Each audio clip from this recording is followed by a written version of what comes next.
On est parti. Donc Céline, est-ce que tu es là? Oui, oui, je suis là. Le temps de trouver le micro. Tu veux te présenter? Oui, donc je peux peut-être remettre juste 2 minutes la caméra. Donc, je suis Céline Servec, je suis chargée de mission sur la biodiversité à la Chambre régionale d'agriculture du Centre Val-de-Loire. Donc, moi, j'ai plutôt un rôle d'animation de projet sur la biodiversité en général, en lien avec des conseillers agricoles, mais aussi tout un tas d'autres partenaires. Euh, et puis, c'est vrai que nos projets sont beaucoup sur la biodiversité fonctionnelle, donc on revient sur les régulations naturelles, sur des expérimentations de bandes fleuries, de cultures associées, etc. Et je coanime l'axe 4. Donc, pour poursuivre, donc quelques données sur les plantes réservoirs. Donc, je vous le disais tout à l'heure, on avait fait pas mal d'essais. Alors voilà les tout premiers travaux qu'on avait faits naïvement, je dirais, où vous voyez que là, c'est les comptes rendus de travaux qui vont de 2019 à 2013. Et il y a des plantes qui ont été sélectionnées en tant que plantes réservoirs potentielles. Et vraiment, le critère qu'on utilisait, c'est la présence forte d'auxiliaires sur ces plantes-là, avec la présence d'un phytophage spécifique et l'absence d'un phytophage polyphage. Donc voilà. Et puis celles qui ont été refusées, vous voyez, ne pas utiliser, ne pas utiliser et tout ça, c'est vraiment parce qu'il n'y a pas assez d'attractivité. Vous allez voir que finalement, la conclusion où on arrive maintenant, c'est exactement le contraire. On va peut-être revoir nos comptes rendus. Là, vous avez 2 années de résultats au niveau de nos plantes réservoirs en pépinière. Et vous avez à gauche les parcelles avec plantes réservoirs et à droite les parcelles sans plantes réservoirs. Les différentes couleurs, c'est les différentes espèces de pucerons. Et vous voyez que sur l'année 2013, donc en bas, on a pratiquement les mêmes évolutions dans les deux parcelles, donc pas d'effet de nos plantes réservoirs, aucun effet. Et par contre, en 2012, vous voyez qu'on a un effet fortement négatif des plantes réservoirs avec des populations de mysus très importantes en parcelle avec plantes réservoirs, contrairement à la parcelle euh, où il n'y avait pas de plantes réservoirs. Et ça, on pense que c'est parce qu'on avait mal choisi une des plantes réservoirs qui était la Tanésie et qui favorisait, alors soit qui donnait du mysus à la culture, soit qui piégeait les auxiliaires. On ne sait pas exactement quel est le processus. Mais en tout cas, sur ces plantes réservoirs en pépinière, on n'a eu aucun effet positif sur les 3 années d'expérimentation. Là, c'est très intéressant, c'est-à-dire vous avez des petites étoiles, je pense que les graphiques arrivent après, voilà. Donc là, on est en cerisier, en extérieur, et ce qu'on lutte, c'est le puceron du cerisier, hein, c'est le puceron qui enroule les feuilles dès que ça émerge. Dès que les feuilles sortent des bourgeons, pof, il y a le puceron qui se met dessus parce qu'il est sous forme d'œuf au niveau des bourgeons. Et puis, les colonies enroulent les feuilles et ça fait du rachitisme au niveau des branches et puis ça fait de la perte de production assez forte.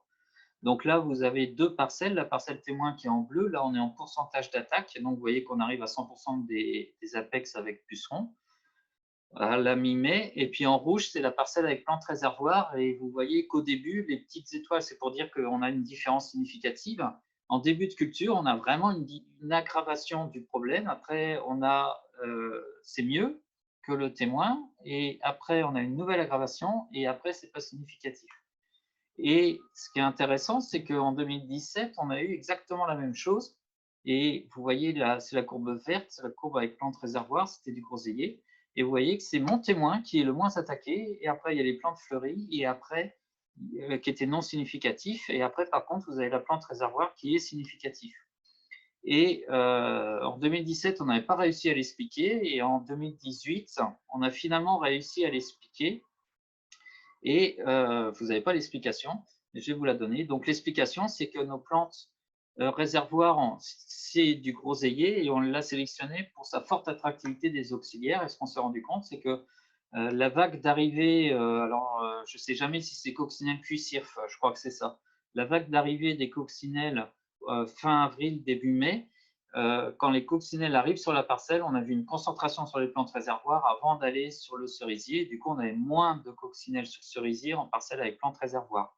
Au bout d'un moment, il y a trop de coccinelles sur les plantes réservoirs et l'attractivité qu'on crée grâce à nos plantes réservoirs où la génération 1 issue de la plante réservoir va aller dans les cerisiers parce qu'il n'y a plus de place sur la plante réservoir. S'il restait de la place sur la plante réservoir, ça resterait dessus. Et du coup, là, on obtient un effet positif. Et après, le deuxième effet négatif, c'est la même chose, mais avec les cirfes. C'est-à-dire que les cirfes, on les voit d'abord arriver sur notre plante réservoir avant d'aller sur le rosier. Donc là, on a vraiment un problème de flux, c'est-à-dire on arrive à attirer les bestioles, mais on les attire beaucoup trop, parce qu'on a choisi une plante réservoir qui est trop attractive. Céline, à toi la parole. Oui, merci. Donc, alors, comme disait Alain, c'est vrai qu'il y a beaucoup d'échecs, mais il y a aussi parfois des choses qui marchent. Et donc, moi, je vais vous parler d'exemples de résultats sur les haies, sur les bandes fleuries, sur les cultures associées. Et pour commencer, je vais vous présenter les résultats, les conclusions d'un article scientifique de Albrecht et al., qui est paru très récemment, là, en 2020, qui est en fait une synthèse d'études sur les effets des bandes fleuries et des haies sur la régulation biologique, la pollinisation et le rendement pour les cultures adjacentes. Donc, les données sont issues de 35 études, 18 sur la lutte biologique, 17 sur la pollinisation, sur 529 sites en Amérique du Nord, en Europe et en Nouvelle-Zélande, dans des contextes, des paysages et des systèmes de production variés. Donc, l'article fait le constat de départ que les bandes fleuries apportent des ressources pour les pollinisateurs et les auxiliaires des cultures. Donc, c'est des abris, des sites de ponte, des sites d'hivernage, des ressources de nourriture. Mais il pose la question, quels apports de services pour la parcelle voisine? Et donc, c'est exactement comme disait Alain, il y a la première hypothèse qu'ils ont appelée exporteur hypothesis, selon laquelle la bande fleurie attire des auxiliaires qui sont ensuite exportés vers la culture et donc lui rendre service. Mais il y a aussi la possibilité de la concentrator hypothesis, selon laquelle la bande fleurie favorise les auxiliaires, certes, mais elle garde pour elle et concentre les auxiliaires, donc pas de service rendu pour la culture. Diapo suivante. Donc, les résultats de cette synthèse, le résultat le plus probant, c'est que la régulation biologique est augmentée de 16% en moyenne sur les cultures adjacentes aux bandes fleuries. Donc ça, c'est déjà un très bon point. C'est la première petite barre que vous voyez là en haut sur le graphique en dessous. Après, il y a d'autres résultats qui sont plus mitigés. Donc, il y a un effet positif, mais variable et non significatif des haies sur la régulation biologique. Donc là, il précise que le manque d'effet des haies serait dû au fait que la composition des haies n'est pas réfléchie en fonction des besoins des ennemis naturels visés, comme c'est souvent le cas pour les bandes fleuries. Donc ça, voilà, deuxième petit point en dessous. Et après, il conclut sur un effet variable et non significatif des bandes fleuries et des haies sur la pollinisation des cultures adjacentes. Voilà, c'est les deux derniers petits points en dessous. Tu peux passer la diapo. Et alors, néanmoins, donc, il n'y a pas d'effet très probant par rapport à la pollinisation, mais ils ont quand même observé qu'en présence d'une bande fleurie, la pollinisation est meilleure sur les 43 premiers mètres de la parcelle. Donc, c'est le schéma de gauche, où vous voyez en rouge, c'est la pollinisation avec bande fleurie. En noir, c'est le témoin sans bande fleurie. Et en abscisse, c'est la distance du bord de la parcelle vers l'intérieur du champ. Donc, on voit très bien là que sur les 40 premiers mètres, il y a une forte pollinisation et qu'après, par contre, ça tombe en dessous, quoi. Et le schéma de droite, c'est la même chose avec la régulation biologique. Et on voit que là aussi, il y a une meilleure régulation biologique dans les 40 premiers mètres, mais elle a tendance à se maintenir dans le reste de la parcelle, rester un peu supérieure. Alors après, dans les autres résultats, les chercheurs y concluent que la qualité des bandes fleuries semble être un facteur déterminant. Le service de pollinisation augmente avec l'âge de la bande fleurie, et le service de pollinisation augmente avec la richesse spécifique en flore de la bande. Par contre, pas le service de régulation des ravageurs. Ils n'ont pas trouvé de lien avec la richesse spécifique.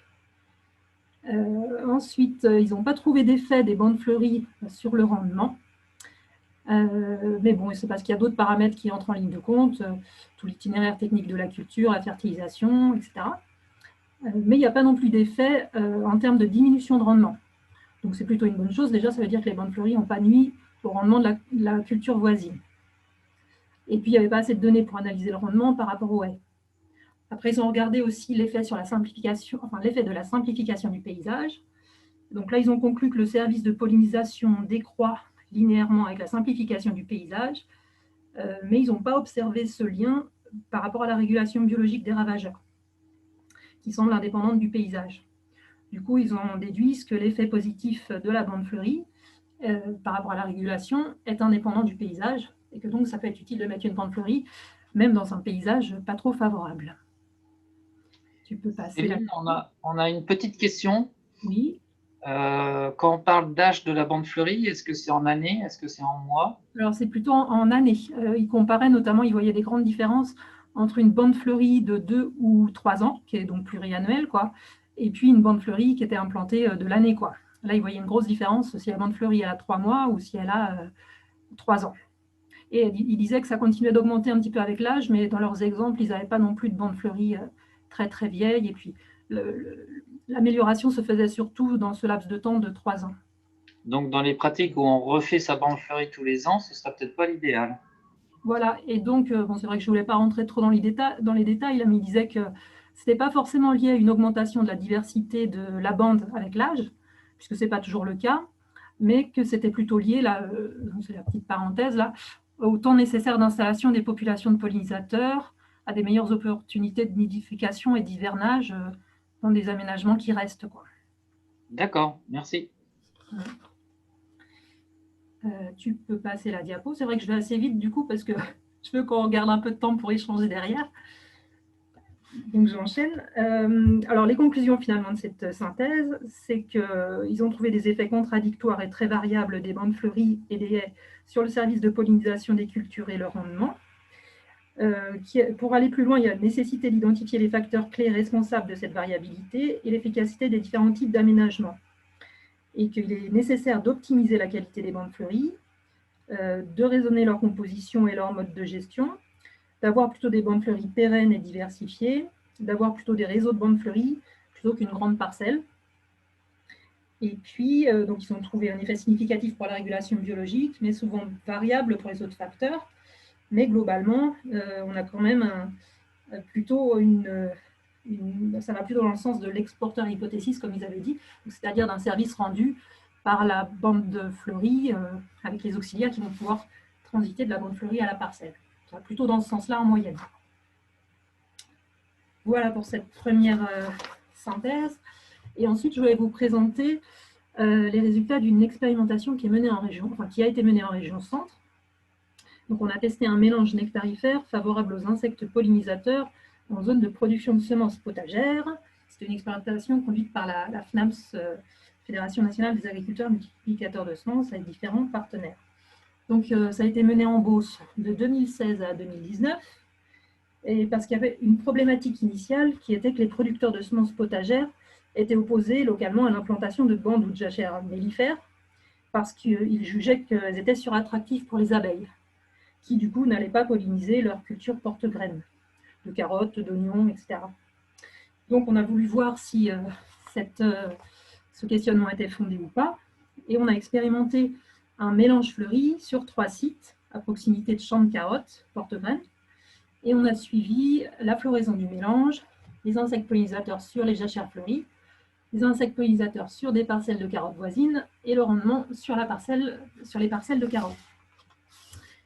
Alors, voilà ce que ça donne si tu passes la diapo. Ça, déjà, c'est pour illustrer le suivi de floraison sur notre mélange fleuri. Et puis, en haut à droite, vous avez la composition. Mais bon, je vais vous dire juste vite fait, il y a du souci, il y a du sainfoin, il y a du trèfle blanc, du sarrasin, etc. Et puis là, c'est pour montrer la fréquentation du mélange par les insectes avec donc, la fréquentation par les pollinisateurs sur les transectes suivis par année et par site. Et vous voyez qu'il y a différents types de pollinisateurs qui ont fréquenté le mélange. En bleu, c'est les abeilles domestiques, en rouge, les abeilles sauvages, en violet, les bourdons, les cirefors jaunes, etc. C'est plus pour illustrer ce qu'on a observé sur le mélange, avec des variabilités selon les sites et les années. Et puis, surtout, ce qui nous intéresse, c'est qu'on a regardé l'influence de cette jachère fleurie sur la pollinisation et le rendement de la carotte porte-graine. Alors, sur ce schéma, vous avez, alors, donc ça représente l'influence du mélange sur la pollinisation de la carotte porte-graine. Et en ordonnée, on a le nombre de pollinisateurs sur 100 ombelles de carottes en 2018. En abscisse, on a nos 3 sites qui ont été suivis. En bleu, c'est les abeilles domestiques, en rouge, les abeilles sauvages, en jaune, les diptères. Et la barre en bleu, c'est une référence de fréquentation des abeilles domestiques sur carottes qui est moyennée sur plusieurs années. C'est notre témoin de fréquentation des abeilles, en fait. Et donc, la conclusion, c'est que les densités d'insectes pollinisateurs sont conformes au normal, et notamment pour les abeilles domestiques. Alors, c'est vrai que quand on regarde le schéma, on a l'impression que la barre bleue est un petit peu plus haute que ce qu'on observe, mais en fait, pour les sites de gauche et de droite, ce n'est pas significatif. Et pour celui du milieu, on peut expliquer ça par le fait que la carotte était plus précoce et que la floraison, au moment des suivis d'abeilles, les conditions météo n'étaient pas bonnes. Donc en fait, la conclusion, c'est que les densités d'insectes pollinisateurs sont conformes au normal. On n'a pas détourné les abeilles ou les pollinisateurs. Et par rapport au rendement observé sur les carottes, donc déjà on note que le rendement qui est là en ordonnée augmente avec le nombre de pollinisateurs qu'on a là en abscisse. Et quand on compare le rendement de nos parcelles de carottes avec bande fleurie en 2017, donc ça c'est la courbe en violet, avec le rendement de nos parcelles de carottes avec bande fleurie en 2018 qui est la courbe en verte, et puis le rendement de référence qui est en fait calculé sur des moyennes de parcelles de carottes de plusieurs années qui sont comparables. C'est la courbe témoin en rouge. On se rend compte que finalement, sur les sites de notre expérimentation avec bande fleurie, on avait des rendements au moins aussi bons que la normale. On était même plutôt une tendance au-dessus. Donc pas d'impact négatif sur le rendement de la carotte. Pas de détournement des pollinisateurs. Et puis on avait installé aussi des trappes à pollen à proximité des sites expérimentaux pour voir les pollens qui étaient ramenés à la ruche, d'où ils provenaient. Et donc là, la conclusion, bon, je vais passer assez vite sur cette diapo, c'est que finalement, 60 à 70% des pollens proviennent de carottes. Donc les abeilles ont essentiellement ramené du pollen de carottes. Pour le reste, il y avait un peu de sarrasin. C'était des espèces présentes naturellement ou les cultures voisines. Le schéma, là, ça présente la fréquentation des pollinisateurs sauvages sur la carotte, puisqu'il y a beaucoup de pollinisateurs sauvages aussi. En violet, c'est le témoin, donc à partir de 20 parcelles de référence sur plusieurs années. En vert, rouge et bleu, c'est nos sites. Donc on voit que globalement, en moyenne, on a eu plus de pollinisateurs sauvages. Donc ça, c'est plutôt une bonne chose, à proximité de nos bandes fleuries. Donc ben, voilà. Et donc les conclusions de l'étude, qui résument un petit peu tout ce que j'ai montré là, c'est que le couvert, finalement, il a eu une attractivité modérée vis-à-vis des abeilles domestiques, qu'il ne les détourne pas de la carotte porte-graine, qu'il n'y a pas eu d'impact négatif sur le rendement des carottes situées à proximité, qu'il y a un rôle important des pollinisateurs sauvages dans la pollinisation de la carotte, et puis que du coup, ce type d'aménagement paysager est essentiel pour favoriser les pollinisateurs sauvages, et notamment sur des zones comme en Beauce, où il y a peu d'éléments qui ne sont pas naturellement dans des conditions favorables, on va dire. Voilà pour cette étude. Je suis désolée, je vais assez vite du coup pour gagner du temps. J'espère que ça suit. Il n'y a pas trop de questions. Tout le monde. Alors, on a quelques questions. Première question, le non-lien, l'absence de lien entre bande fleurie et rendement, est-ce que ça dépend de la localisation de la bande fleurie par rapport à la culture? Et une autre question qui va un peu dans le même sens, est-ce qu'il y a des caractéristiques optimales de bande fleurie? Je traduis ça en termes de largeur, longueur, etc., nombre d'espèces cultivées, enfin nombre d'espèces dans la bande fleurie, etc. D'accord, donc c'était plutôt par rapport à l'étude précédente, en fait, bande fleurie et rendement. Là. Oui, mais tu l'as constaté aussi sur carottes. Oui. Tu peux redire la question, du coup Est-ce que ce non-lien, il est dû à la localisation de la bande fleurie par rapport à la culture?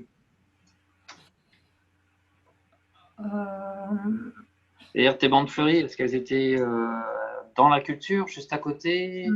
C'est peut-être ça la précision qui est demandée. Dans la synthèse d'études, c'était des bandes fleuries adjacentes aux cultures. Ouais. Et là, en fait, il concluait sur le fait que le rendement, il était variable, surtout en fonction de paramètres liés à l'itinéraire technique. Et que comme il y avait un mélange un peu de tout type d'itinéraire technique, on ne pouvait pas comparer les rendements. Ce n'était pas la bande fleurie qui faisait le rendement, quoi. Il y avait trop d'autres paramètres à prendre en compte. Et puis là, dans notre étude sur la carotte, c'était des bandes ou des parcelles d'ailleurs de notre mélange fleuri qu'on a testé. Et la carotte, elle n'était pas à proximité immédiate, mais elle n'était pas loin, quoi. Et donc les abeilles avaient largement étaient dans leur rayon d'action, on va dire. Et bon, en tout cas, là, ce qu'on voulait prouver, c'est qu'il n'y avait pas enfin, ce qu'on a prouvé, c'est qu'il n'y avait pas de rendement moins bon, que notre aménagement n'avait pas nuit au rendement de la carotte. Après, on n'a pas pu mettre en lumière les éléments, je pense. Ok. Pour la question sur les caractéristiques optimales de bande fleurie, je pense que oui, il y a des caractéristiques optimales, mais on ne va pas y répondre ici. Là, qui ont pu forcément nous éclairer là-dessus, au contraire, elles disent d'aller plus loin sur la qualité des bandes fleuries. Enfin, ouais. Et puis après, il y a une autre question sur les ruches domestiques, mais là, je vais demander à ce que la question soit précisée parce qu'on n'a pas forcément compris la question. Voilà, et ben on va poursuivre, on est un petit peu en retard. J'ai plus que 2 petites diapos du coup là sur les cultures associées, puisque donc alors c'était pour donner quelques exemples aussi.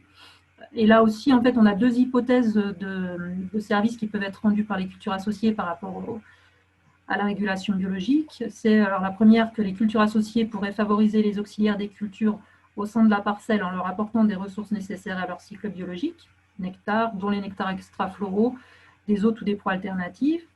Et la deuxième hypothèse, c'est que les cultures associées pourraient perturber les ravageurs par brouillard olfactif ou visuel, barrières mécaniques limitant l'accessibilité, empêchant l'insecte ravageur de repérer sa plante ou d'y accéder. Et alors, quelques exemples qui ont montré leurs preuves.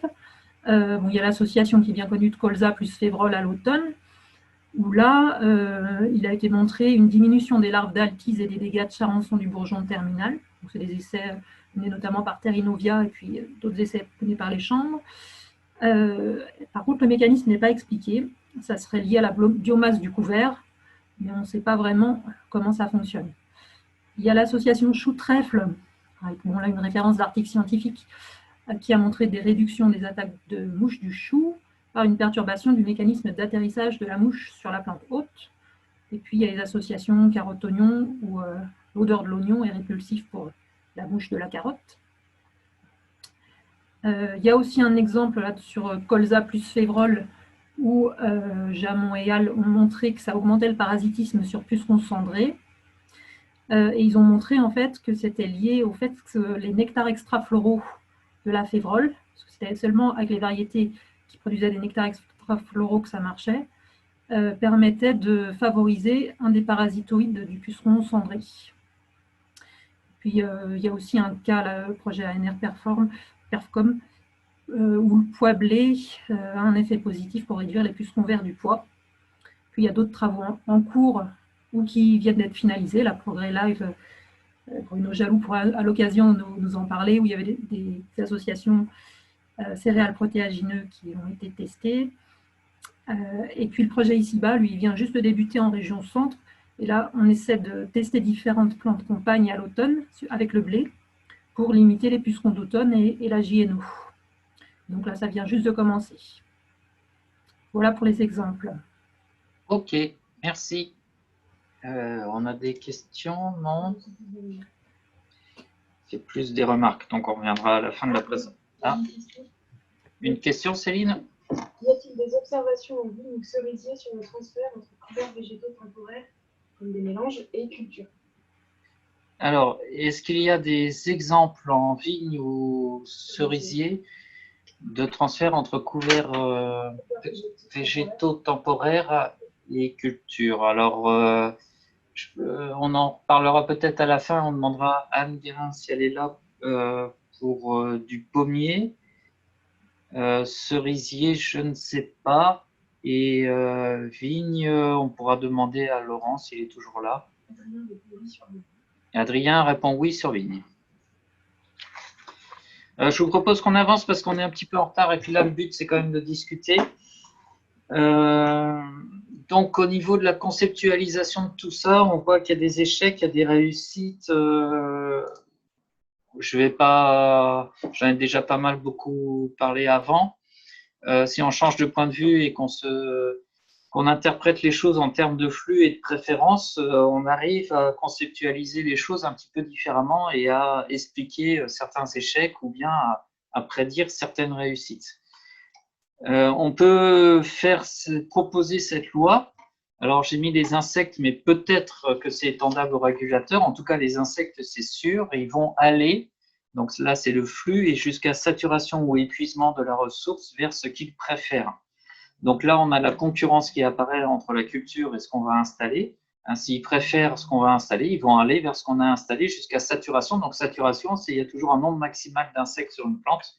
Donc, tant que ce nombre n'est pas atteint, les bestioles vont arriver dessus. Et puis, dès que ce nombre est atteint, les bestioles peuvent venir dessus et après se détendre vers la culture, vers leur deuxième choix. Alors, tout à l'heure, j'ai fait une métaphore automobile. Là, je vais vous faire une métaphore alimentaire. Si vous voyez ce truc-là, ça, c'est un truc que les Chinois, ils aiment bien, c'est des œufs de 100 ans. Alors, c'est affreux. Enfin, pour nous, en tout cas, c'est affreux. C'est des œufs qui sont tellement pourris que voilà la tronche qu'ils ont. Hein. Et si on met un Français en face de ça, et ben, vous voyez, il a un petit béret, hein, c'est un Français. Si vous mettez un Français en face de ça, il va manger ça parce qu'il faut bien qu'il mange pour survivre, mais il ne va pas être super content. Hein. C'est-à-dire que ce n'est pas ça qui va lui faire plaisir. Par contre, si vous mettez un plateau de fromage à côté, là, tout de suite, notre bon Français, eh ben, il va se détourner de nos œufs de 100 ans, il va être super content, il va bouffer tout le fromage. Donc là, et inversement, si vous prenez les mêmes œufs de 100 ans et que vous mettez un Chinois en face, lui, il est super content, il trouve ça super bon. Par contre, un plateau de fromage, il trouve ça absolument exécrable, il trouve que ça pue... comme nous, on trouve que l'œuf de 100 ans, ça pue de manière immonde, donc ils trouvent que ça totalement immangeable, et il y a quelques excentriques qui vont peut-être goûter, mais en tout cas, ils vont préférer leur œuf de 100 ans. Donc là, on a un truc totalement culturel hein, chez l'espèce humaine, mais chez les insectes, chez les régulateurs, on va avoir exactement la même chose en termes de préférence alimentaire. Et c'est comme ça que les plantes de service, ça marche. Les plantes pièges, par exemple, ça marche très bien parce que c'est toujours comme ça que ça se passe. Les bestioles vont toujours vers ce qu'ils se préfèrent. Alors, si on change cette métaphore et qu'on reprend notre petit truc, si on imagine que la culture, c'est notre œuf de 100 ans et que notre aménagement, c'est le fromage et qu'on souhaite privilégier l'auxiliaire français, ben on se rend bien compte que ça ne va pas marcher. Hein. Par contre, si on a l'auxiliaire chinois, ça va marcher. Et si on remplace par des cultures, si on met de la plante relais avec un parasitoïde qui préfère le puceron de la plante relais, eh ben, il ira d'abord sur la plante relais jusqu'à saturation avant d'aller dans la culture. Donc, c'est ce que je montrais tout à l'heure avec le cerisier, ça ne marchera pas. Et par contre, si on prend cet autre exemple et qu'on a un auxiliaire qui va aller sur la plante relais tant qu'il n'y a pas son aliment préféré qui est arrivé sur la culture, cette fois-ci, ça va marcher.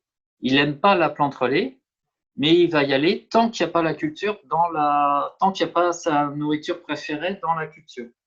Et ce qui fait que, ça je vous l'ai déjà montré, hein, je passe, ça aussi je vous l'ai montré, je passe. Ce qui fait que l'une des conséquences, si on admet cette loi, c'est une proposition, hein, l'une des conséquences, c'est que la meilleure plante réservoir, ce serait une plante où il y a beaucoup de ravageurs, mais peu d'auxiliaires.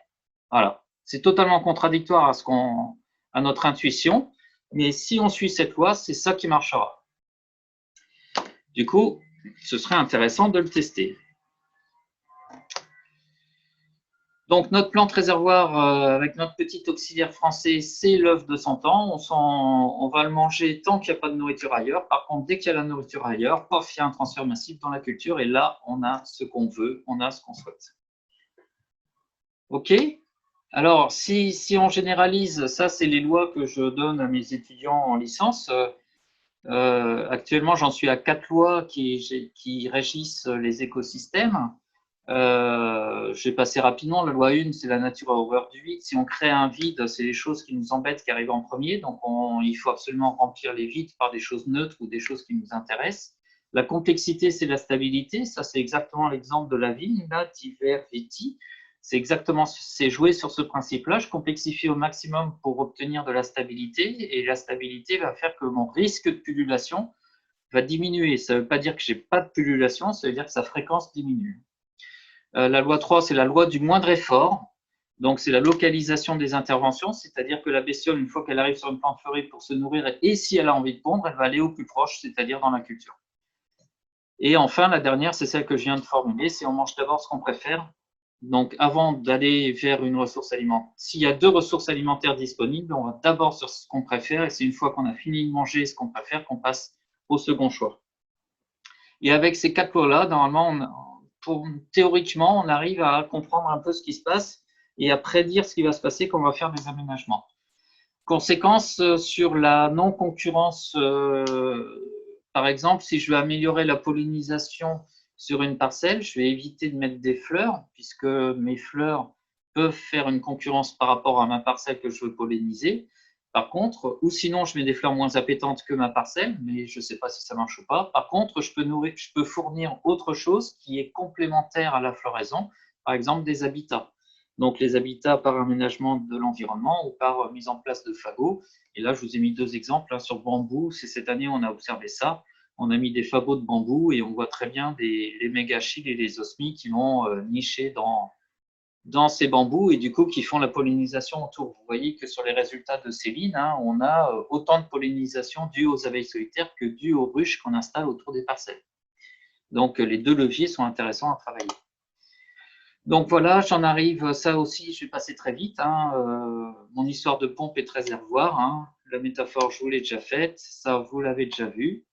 Et du coup, on arrive à la fin de la présentation.